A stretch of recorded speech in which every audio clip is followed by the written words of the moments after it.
Good afternoon. Welcome to Friendship Focus. My name is Errin Stegich, and I'm a local historian here in the Detroit metro area. And today we have the privilege of speaking with Mr. Eddie Rice, who served in the Vietnam War and also wants to share his story with us. So, Mr. Rice, tell us about your childhood. Oh, my childhood was very interesting. I was born in Mobile, Alabama.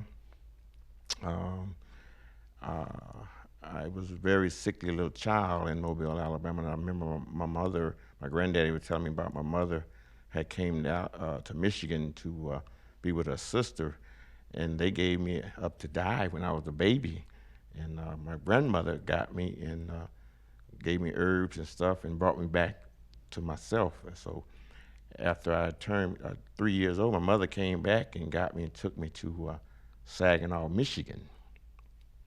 There, where I was raised up for a while with my aunt and my uncle, Reverend Mosley, and his wife. My aunt was Minnie Mosley, and they was church peoples. They was what you call sanctified holiness, and they had a nice home, and they taught us the values and taught us about Jesus Christ, about God, and I stayed with them for a while, and then when I turned 6, my mother took me on the other side of town, which was in the first ward, and there uh, she would leave me quite a bit, and I would be home alone in this building that was called Papa Jack's building, and it was a 2-story apartment building, and we had a room there. But she was young, very pretty, but she never would stay home, and so uh, I was always scared of the rooms because they had told me that it was this lady had died in this room, and she had been there for a long time, and a ghost was in there or something.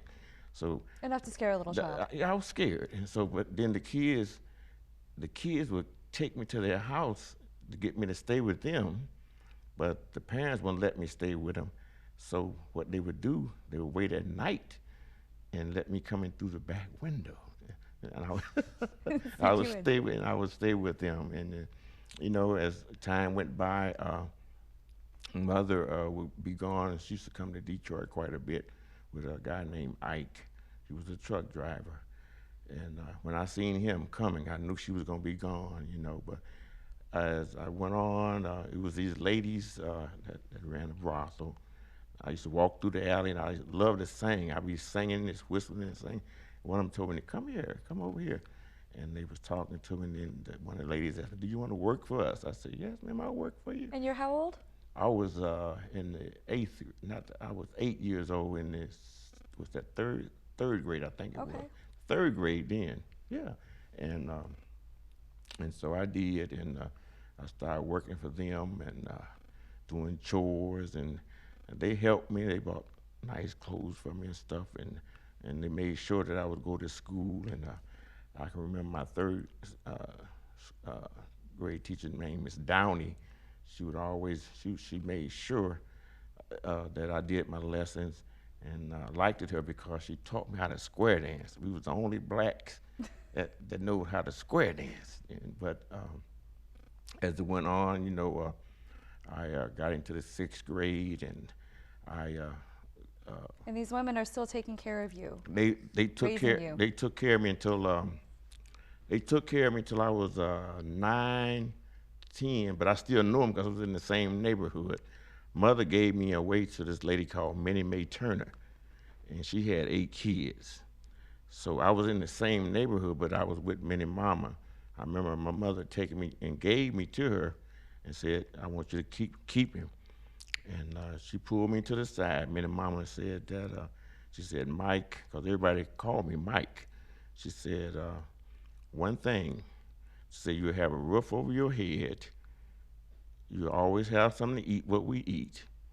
But she said, "I can't buy you no clothes. I can't get you nothing for Christmas and all that other stuff. But you will have a place to stay.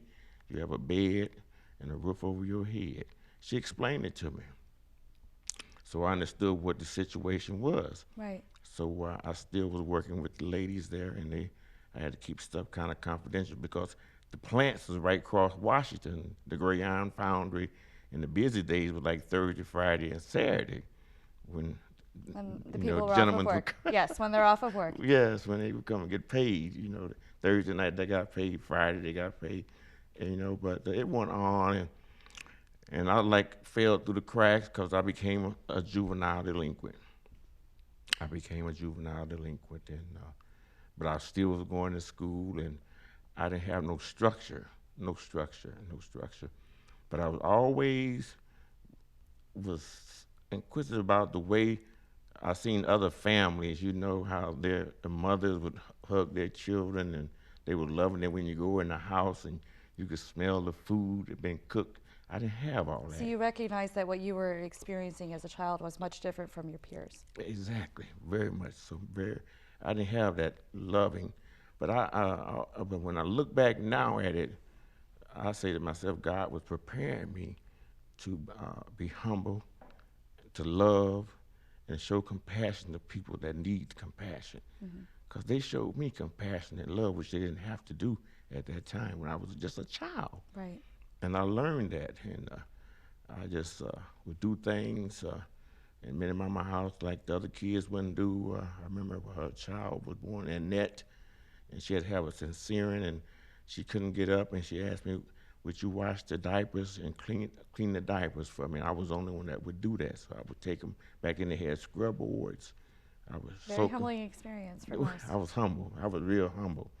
And then by me being humble, kids liked me, and they seemed to, they would be drawn to me, you know, and I'm thankful for that. I'm very thankful for the children. Right now, today, that's the reason why I love children so much, you know, and they kind of come to me, you know, they kind of There's a good feel it. innocence there.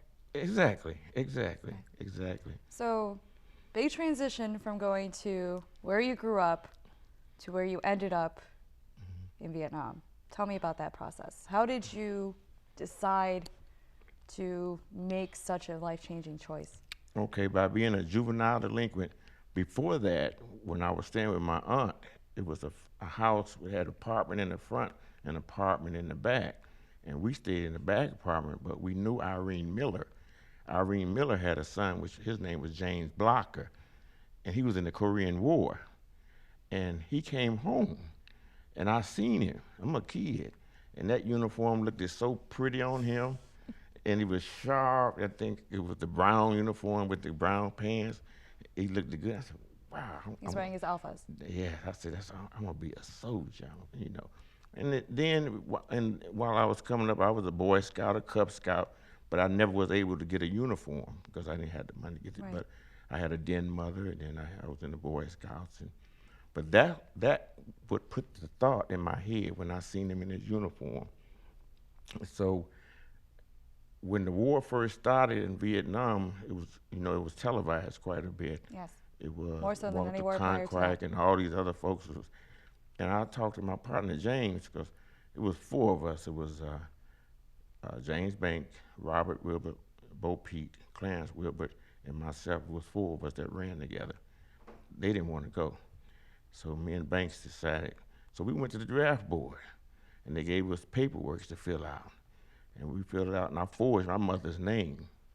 He was already 18, so he didn't have to. He just signed. How old were you when you went to the draft board? 17. 17. I had dropped out of high school, and I was working for C&O Railroad. I was working, before I went into the Army, I was working for C&O Railroad, and I had a girlfriend. But we went and turned it in, and then we got a letter where we had to come to Fort Wayne and take a physical and all this stuff. And they caught it. They caught it at Fort Wayne. The sergeant did. And he took me upstairs to a captain, and the captain said, did your mother sign this? And I just admitted, I said, no, she did not did. And he looked at me and said, do you want to go? I said, yes, sir, I want to go. He looked at the sergeant and said, let him go.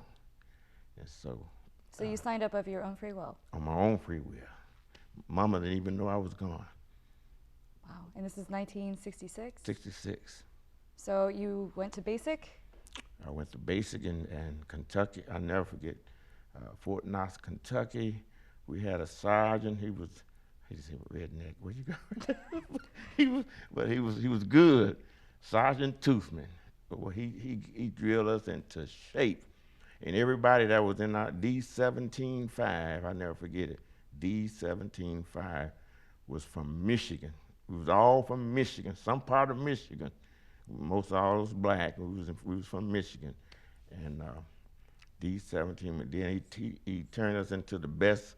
When we graduated, we was the best marching group. We was all that good stuff, you know. But yet I was at Kentucky. And after basic, one thing about when I was in basic, when we got a chance to go home, and all of us from Michigan, we was hustle. We was kids. We were street kids, and we was shooting dice, cause we was getting ready to go home the next. I lost all my money at the dice game. So you didn't get to go on I leave didn't get to from go. home. I couldn't go home, and I couldn't get no money from them. They wouldn't let me. They wouldn't give me nothing to get a bus ticket. So I had to spend my time at Fort Knox, and then lucky I had my AIT in Fort Knox, which was radio school. Tell me about radio school. Oh, a radio school. I was still 17, and the sergeant there, he was a black sergeant, and he got all of us. He interviewed every one of us.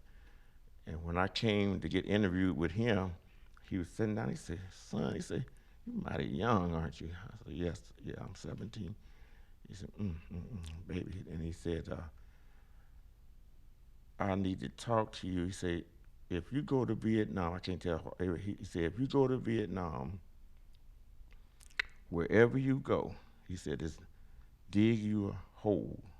Wherever you at, dig you a hole."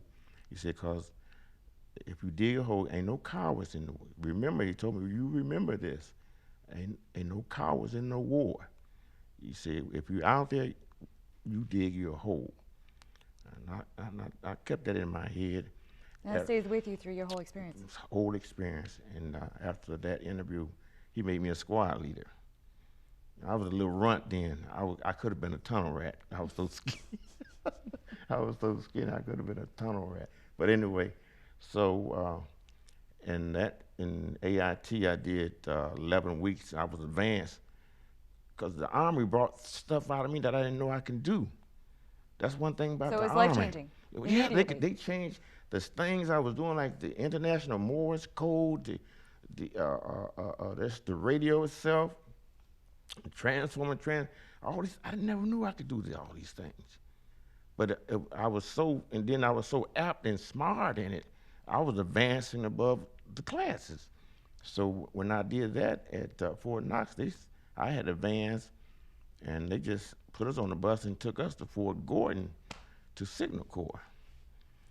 And at the Signal Corps, I was advanced there. They had these big transformers and transmitters big ones, where you had to synchronize them, and you had to have good hearing and tune them in. Just perfect. Perfect. They got to be perfect. You could hear a humming noise, like that. And I was the only one that can do it in the class. What a skill. I didn't know I had that in me. And so they made me an instructor. I was doing 100 some words a minute on teletype. I was sending and receiving 100 some words with International Morse Code. A lot of people don't believe that. I talked to some old Navy guys. They said, you couldn't do that. I said, I was doing it. I was sending and receiving 100 words a minute. But anyway, we had to go out on bivouac. And I was married and I was young. And so in bivouac, they put you in a little hooch, which is a teletype hooch. And you have to type, they send you stuff to type. So I had sent all my stuff out and it'd be coded, So I really didn't know that they'd be listening. So I was typing, "Oh, I love and miss my wife. I love Candy. I miss her." That sergeant coming in and opened that door. He said, "What is you doing, soldier?" That's not what you're supposed to be typing. "You can't type." He said, "This is going over the air." He said, He took the paper out, gave me a shovel, "Go over there and dig a hole, bury it, and dig it back up, and bury it again." Because once isn't enough. That once wasn't enough. But I had experience with that. But they treated me real nice. They advanced me to, they gave me corporal stripes, and I was teaching the soldiers, the recruits that was coming in. And then finally, one of the sergeants came to me and said, "I got some bad news for you. Maybe bad, maybe good. He said, we got orders for you, and you need to go talk to Top, Sergeant Major. And he told me that they needed me in Vietnam. And that's how you found out That's how that I you were found being out. sent over. I was going to Vietnam. That's where I found out. And he said, I'm gonna put a letter in your jacket to recommend that you be put in a nice place. To be taken care of. Exactly. So this was 1967 that you received your orders to go to In Vietnam? 67. Mm-hmm. Okay. So you're shipped off to Vietnam. Mm-hmm. You arrive in country. Oh, God. What was your impression of Vietnam upon first arrival? When they racked the door, when they took that, it was a Boeing 707, I'll never forget it. When that door opened, you stepped out that door, whoosh, heat. It was so hot. I mean, it was so hot you could take an egg and just throw it on that pavement and it'll fry. It's pretty hot. Yes, it was hot. And they got us off the plane. I can remember we was in Cam Ranh Bay. And Cam Ranh Bay was the Air Force base. Now, when we get off the plane, they went and fed us in their mess hall. And they had all these Vietnamese people in there cooking good food and everything. And some of the guys was out there surfing on the water. And I'm thinking to myself,